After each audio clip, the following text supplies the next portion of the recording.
It was a show where a lot happened, but also nothing happened. We're going to talk WWE Fastlane Hangover.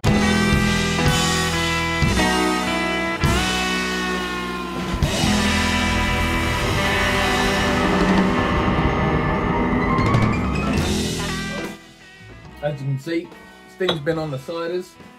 Oh, Slime he's still going, to be fair. As mentioned on our live build-up last night, thanks for those that joined us, this is a new series. This is the Hangover reviews, where we talk about the fallout from the pay-per-view and the lasting effects of it.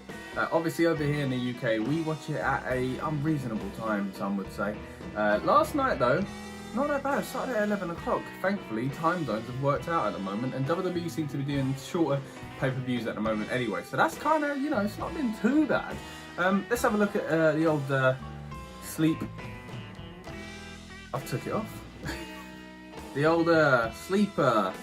Man, this is a hangover tracker. And what do we get? So we got 4 hours and 36 minutes sleep last night, with a deep sleep of 14 minutes. Thank you, WWE. Today's breakfast, as I mentioned again on the build last night, a certain supermarket chain really did me over, so I haven't got what I planned. So I've got what I feel like, brown bread. I didn't think this bit through. Just want to eat. So we start off with a pre-show US title match. Fairly decent though. It was a good outing from both guys. Really though, the story comes in after match with the Retribution breakup, or have they just kicked out their leader? Don't know at the moment, but the way it was executed, yeah, quite good. So you had Slapjack and Reckoning just walking away. Mr. Farley getting very annoyed about that. Riddle's already gone at this point. Hit the Bro Derek from, I think it's the second rope. Very nice. Nice execution. Decent match in general. But like I said, the story comes after it. So two of his pals walk off. And then after that, like a night out, sometimes it does happen, doesn't it? After that, he gets double chokeslam. Now that doesn't usually happen on nights out, but depends where you hang out. Double chokeslammed by Mace and T-Bar. And yeah, that's it. I guess Retribution out with a bang. So I guess the hangover from this match is that Retribution look like they're over. Mr. Farley needs a new storyline.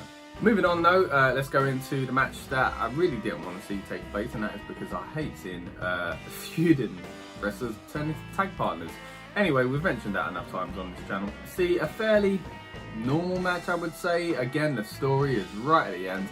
There's a nice 450 splash from Belair in this, but other than that, a normal kind of showing really. Until Reginald distracts the referee after the 450, which doesn't go down too well for Belair. She nearly won. It's always that kind of, they could have been a good team. It could have worked out. Obviously not in this life, because they're about to face each other at WrestleMania.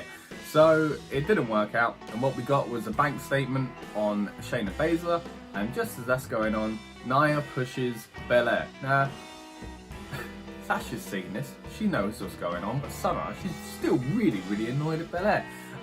Anyway, she gets frustrated. Belair doesn't really know what to do. She looks a bit awkward here. And then, almost like she's trying to keep it alive. And then you get a really shocking part where you get a poke in her face and a slap round it from Sasha to Belair saying, "I was about to win, rookie," which I quite liked. Sasha ended up being pinned with the roll-up. And there you go, your SmackDown Women's Champion before WrestleMania. So the hangover from this match is that finally we can start building towards a SmackDown Women's title feud. And I guess Sasha's a heel. Nice. Okay, so moving into the next match, a match I was quite looking forward to actually, even though I thought it was a risky one because both guys can't really afford to lose right now. And it started out really well.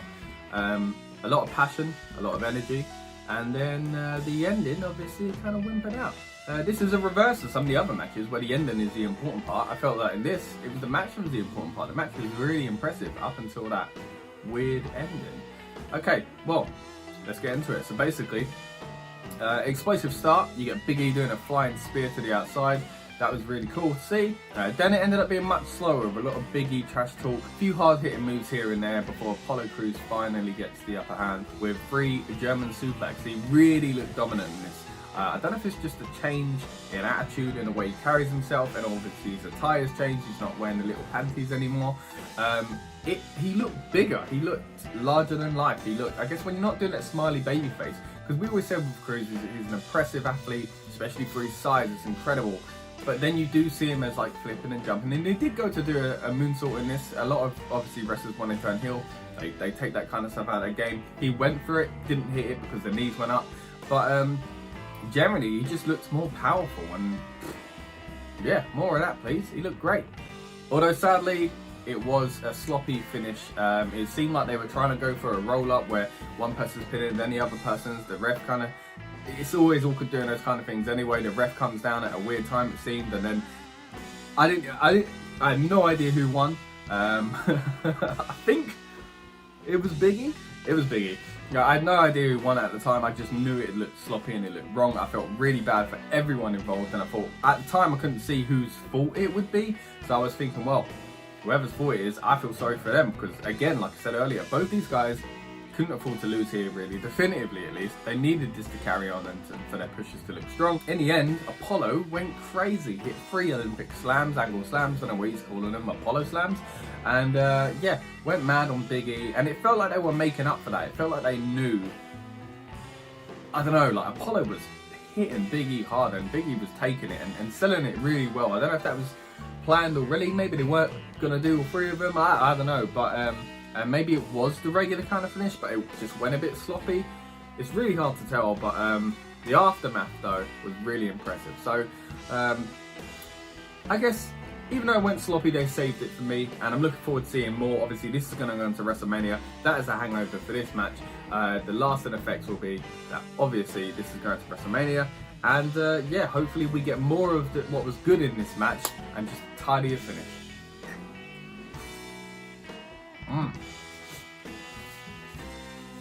The backstage, we get a weird segment with Joseph Average, I think, yeah, Joseph Average, a salesman for Old Spice, wins 24/7 title, as you do. Tozawa was there, looking goofy, trying to find the other goofy man in our truth, our goofy truthy, and yeah, it was just a cluster really. It was filmed like when they did those KFC shoots, like it's an ad, it's filmed different. Then again, in a modern era, you know, they film these kind of cinematic, I don't know if you can call it cinematic, so it's hard to tell, like, was this, because they don't have just a complete sports real life presentation all the time now, you can't really tell what's part of the story and what's not. Was that just an ad? Did we change championship holders? Is that a thing? Did I just say that right? No, I'm tired. Tozawa freaked out and the segment ended. I guess the lasting effects from this little segment, the 24/7 title goes on. Then we get the clips of Shayna. Man, we had doubts about this one on the build-up last night. Again, thanks to those that joined us. Join us for the next pay-per-view. WrestleMania will be a decent one, I'm sure. And yeah, we had doubts about this match even taking place because WWE didn't seem that sure about it. They were promoting it in some ways and then not in others, not on the website, but back on SmackDown. So, a bit of a weird one. So we kind of guessed this wouldn't take place, but not in a way that we saw where Shane McMahon gets injured, doing I think it was a jumping knee. Whoa! Landed awkward on his ankle. Now, I've done that before, so I feel your pain, Shane. I'm choking on the toast! Why's your body fell on you in decent parts, man? Like, feel your pain. Shane was a good ride. Anyway, so after that, yeah, so we basically see what happened to Shane, and he's out of the match. And then obviously he has a bit backstage where he talks to Elias, who's basically saying, yeah, when I talk to you about his performance in Mania, I can't wait for that. And he's like, yeah, cool, talk to you later. Gets him in the ring, does a little bit of a preview where he thinks he's getting a little bit of a preview. And he goes, actually, no, I forgot to tell you, mate, you're taking my place. So basically he takes the place. For some reason, Braun comes out and he's fine with that. And, alright, good thing, I guess. It gets Elias on the show, gets him doing something, and Braun looks strong, which is what you need. Always felt like this match was weirdly put on this pay-per-view. It feels like I said last night, it should be a Mania match, and I don't mean that in the sense of a Taker HBK Classic. I mean that in the sense of a a special event, you know, a one-off sort of thing. You know, Shane McMahon coming back to jump off some things. At Mania it'll be something, I'm sure, but I don't really like the whole storyline of you're big and stupid, hey, and Braun's argument being, I'm unfairly treated. Yeah, it was kind of true, mate. So a bit strange, although I did like the little throwback. I'm not even talking about the match. The match was alright. The match was alright. You know, we got, yeah, well, I guess I did. Wrong one. I did like Shane's little Stupid Express, I think it said on his shirt. Reminds me of the old days when he had the X-Punk shirt, if you remember that. Kids from WrestleMania 15. And also taking it back to 1998 with Braun Strowman with that strange attire he continues to wear. Makes him look good though, doesn't it? I'm more of a baggy kind of dude. I guess the lasting effects from this match will be Braun looks strong and we're going into him chasing Shane to finally get his hand on it. But weirdly enough, Shane looks like a heel to me in this. He just doesn't, like, he's bullying Braun, and Braun's right. I mean, a lot of times that happens with baby faces and heels. The dynamic kind of gets ironic. But, yeah, Shane just looked like a cowardly heel that got away with not facing Braun last night. So, yeah, not the best look for Shane O'Mac. When you decide to do a segment like this, you forget how flattering it might look at times, so... Right, so the power of the Hangover was so strong that I forgot about this match. So at least we got the power of editing. So I'm going to quickly talk about Seth versus Nakamura. Burn It Down's back, that's great. No suit, but we saw that on the pre-show, that was nice. Nice little back and forth strikes between the two. Teasing a buckle bomb and then he ends up finally hitting it. There's a really cool sliding German suplex spot on this where Nakamura slid out in the ring and Seth was holding onto the rope and then he just pulled him back off it, which was incredible. Seth did a really cool spot where he hopped over, hooked a foot on his knee and then hit a backwards kick. Finished with a stomp. A very good match all in all. Probably go more into detail on the main review later because of this mishap. Right, next up for me, we are moving into the second bit of toast and the best match of the night in my opinion. We'll get to the main event. I liked it, but this one right here, wow. They just really went at it. It felt, for me, it felt like a WrestleMania match. I was saying in the build-up that I just feel like this has had such unfortunate time and they shouldn't have pulled the trigger on it yet. They should have waited till after Mania so it was out of the way because the WWE title thing's kind of muddied the waters here for it, and I feel like, it's a shame. I know some people say they didn't want to see Drew and Sheamus at WrestleMania when that was kind of looking that way, but I would say look at that match they had on Raw, even before this, look at the match they had on Raw, the amount of people that were really praising that match highly, and now they've just pulled this off on a Fastlane. I mean, come on, like, giving them the time on WrestleMania, what would they have given us? So, now don't get me wrong, I want to see Lashley in there, I want that going on. That's why I feel like it's just bad timing, because I want both things, you know? And sometimes you can't get that, can't even get one of the things. But so let's deal with one at a time. At least we got it Fastlane. But again, so into the match itself. First big point was the kendo stick right into the eye. Gruesome looking, decent. They did that pretty well. Sheamus using the steps early on. So we saw early on, obviously it was no holds barred, but we saw early on what kind of no holds barred match this was going to be. They get on the announce table, it's a bit wobbly. I'm thinking they're going to do a move on there. Oh, they better do it quick because two big guys on a wobbly table. But they don't. They throw, I think Drew throws Sheamus off into the barrier and they start fighting into the Thunderdome. Fight between the webcam screens though, I did think Michael Barrymore was going to step up and start walking through and asking questions. If you don't get that reference, you might not be British. Sheamus gets thrown through the screens and we start getting sparks everywhere, which was cool. Now, please, just remember they always do this. So anyone out there still thinking, I wonder if that's because they do no, it's not. And I guess the symbol of this match for me, as far as, you know, highlights the performance and highlights the bad kind of creative side of it that could have been so much better, is all this to get to WrestleMania. Well, it's not though, is it? It doesn't matter. It's just a grudge match. We already know it's going to WrestleMania. That's the annoying thing about it. So that kind of took me out of the moment and made me think, this should have been more. Sheamus gets pushed down the slide, sort of, and then thrown on a crate, always like weird stuff like that. Gets pushed over to the barricade and then he's suplexed off it. And as always, Sheamus, when he has these kind of matches,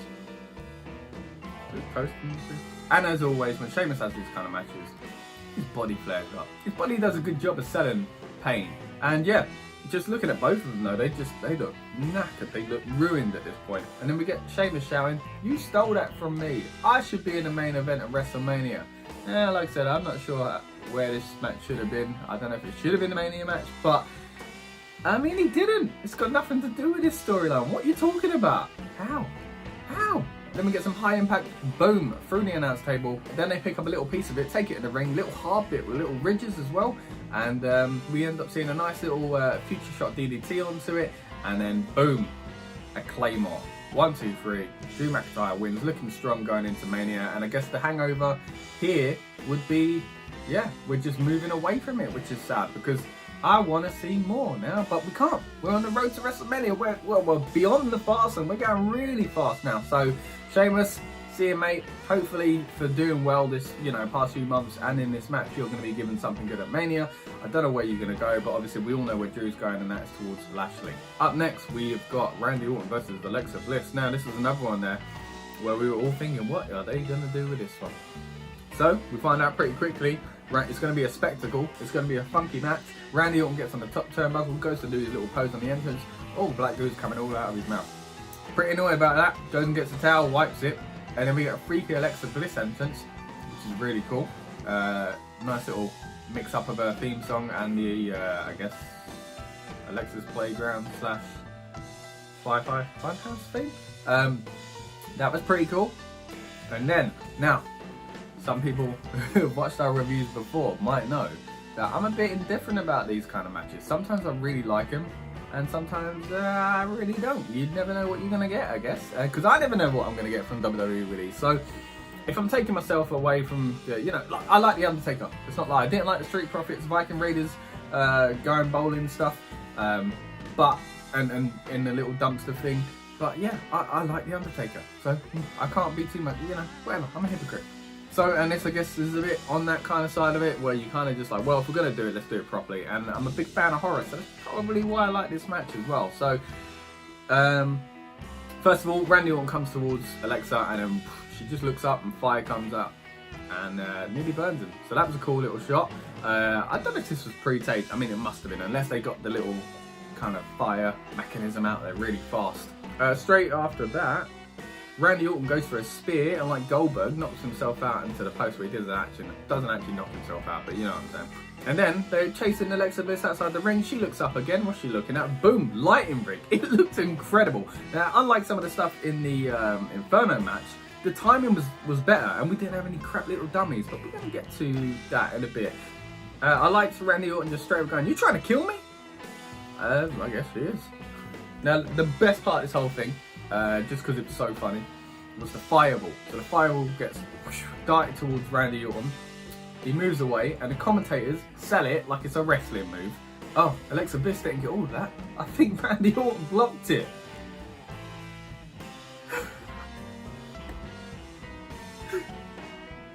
Did he learn that in OVW? Anyway, not long after this, you get, what a moment. I love someone coming up from under the ring, and then the arm, and it was like burnt and mangled. It was Freddy Krueger-like. And then, boom, out comes the Fiend. The mask looks amazing. A lot of people were saying, what's it going to look like? Like he can't just come back looking the same, which is a shame, because that version of the Fiend looks incredible. It's so marketable. Everything from the trousers to, even like he's playing kind of vest, and then the mask and the hair, everything. But the mask and the hair looks amazing in this.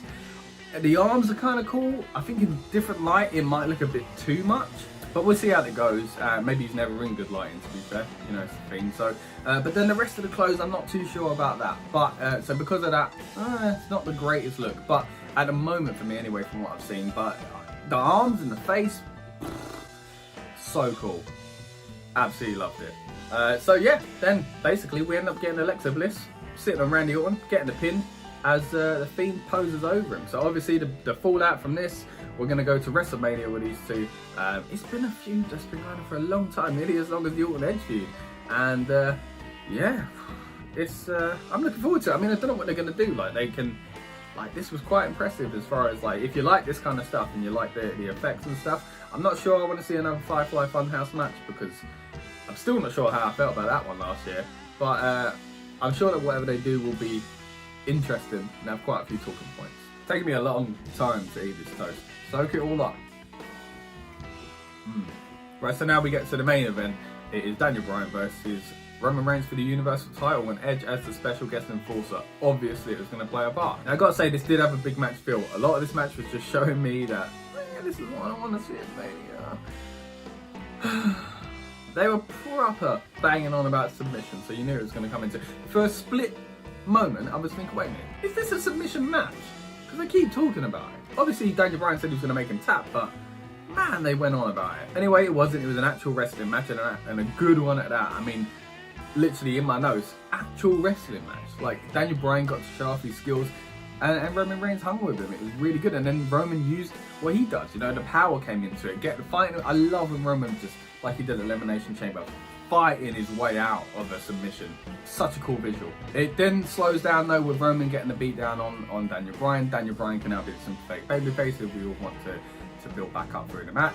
Roman looks a bit too cocky towards Edge though. It was a bit too cocky. I know that's his character, but it just felt like something was coming. Then we get a running knee from Daniel Bryan, knee to the back of the head. And then there was a great couple of transitions with the yes lock. Really enjoyed that. And then again, this is where we get Reigns punching out. Amazing. Checking on his bicep. Don't know why. It was like, are you ready, mate? You ready for this? Yeah, cool, let's do it. Then picks up Daniel Bryan from the floor, power bombs him straight back down. Great visual. Then we get a cluster going on, the spears going on, there's all sorts of drama, and the referee gets knocked out. Surprise. They keep saying that Edge has authority. Does it? I thought it's just an enforcer, stopping people from the outside, which... Anyway, Edge ends up counting 2 after a spear. To be fair to Roman Reigns, perhaps should have won it. He's down for a long time. Then we get punches. This time it's reversed. We get the punches that are reversed into a submission by Daniel Bryan, which is really cool. Then he was picked up. Daniel Bryan climbs back down him like a little freaky spider. Gets back into the yes lock. And then boom, here we go. Jey Uso comes in, kicks Edge, kicks Daniel Bryan. I don't know why he kicked Edge. You really didn't need to kick Edge. I guess it stops Edge from stopping him, but I mean, you could just kick Daniel Bryan first to get straight out of the ring. Yeah, Daniel Bryan, you know, he's thinking, I'm the good guy, do I use a chair? Yeah, I use a chair. Goes to hit Roman Reigns, accidentally hits Edge. So obviously Edge is a little bit annoyed at this, he's down, thinking, what happened? Then Reigns goes for the Superman punch. Boom, no, your arm's gone, you're into a yes lock once again. And Roman Reigns starts fading. And then he taps, which is surprising.